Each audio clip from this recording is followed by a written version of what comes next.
Добре, нека видим какви са днешните потребителски проблеми. Ще започна аз. Преди няколко месеца си харесах красив кактус от онлайн сайта на германски търговец. Поръчах го, платих го и започнах да чакам. И чаках, и чаках, и чаках, и чаках, и чаках, и чаках, но той така и не дойде.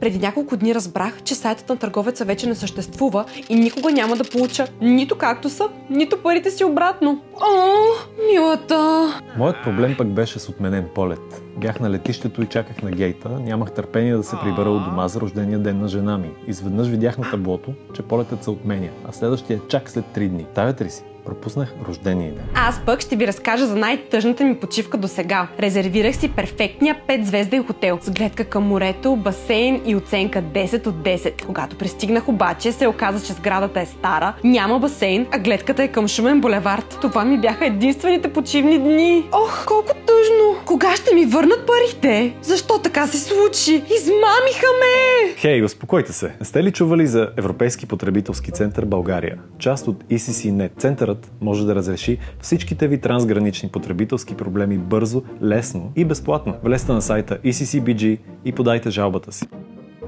Проблеми зад граница? Решение тук.